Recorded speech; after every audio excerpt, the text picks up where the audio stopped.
చైనాకు భారత్ వార్నింగ్, సరిహద్దుల్లో పెద్ద కుట్ర, ఈసారి ఏకంగా కొత్త దేశం ప్రకటన. వివరాల్లోకి వెళ్లే ముందు మా ఛానల్ని సబ్స్క్రైబ్ చేసుకోవడం, ఇలాంటి మంచి వీడియోలు రావాలంటే లైక్, కామెంట్ కంపల్సరీ. ఇంకెందుకు ఆలస్యం, వీడియోలోకి వెళ్దాం. చైనా తరచూ మన భూభాగాలను ఆక్రమించేందుకు ప్రయత్నిస్తుంది. సరిహద్దులు మార్చి మ్యాప్లు విడుదల చేస్తుంది. 2017లో డోక్లాం వద్ద ఆక్రమణకు ప్రయత్నించి భారత సైన్య చేతిలో తరిమికొట్టబడింది. భూటాన్ పాలనను లోబర్చుకొని సరిహద్దు ప్రాంతంలో నిర్మాణాలు చేపట్టింది. 2020లో గల్వాన్ లోయలో చొరబడే ప్రయత్నం చేసి 20 మంది భారత సైనికుల ప్రాణాలు తీసింది. 3 ఏళ్ల పాటు సరిహద్దులో భారీ సైన్యాన్ని మోహరించి ఉద్రిక్తతలు రేకెత్తించింది. చైనా కొత్త ఆక్రమణ పేరు. తాజాగా చైనా తన జిన్జియాంగ్ ప్రావిన్స్లో శాన్లింగ్ అనే కొత్త కౌంటీని ఏర్పాటు చేసింది. ఇది పాకిస్తాన్ ఆక్రమిత కాశ్మీర్ పీఓకే మరియు ఆఫ్ఘనిస్తాన్ సరిహద్దులకు సమీపంలో ఉంది. ఈ ప్రాంతంలో అక్సాయ్ చీన్లో అధిక భాగం ఉంది.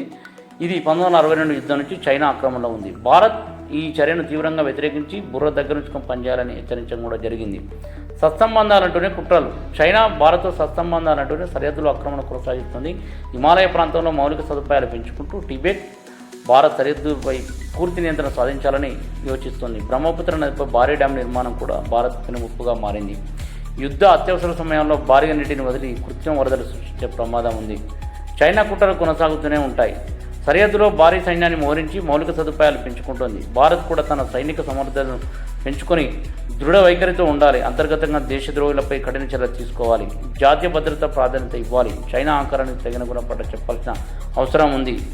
ఈ విషయంపై మీ యొక్క విలువైన సలహాలు, సూచనలు కామెంట్ రూపంలో తెలుపగలరు. ఈ వీడియో నుంచి నచ్చినట్లయితే like, share, subscribe. Thank you for watching. జై హింద్, జై భారత్.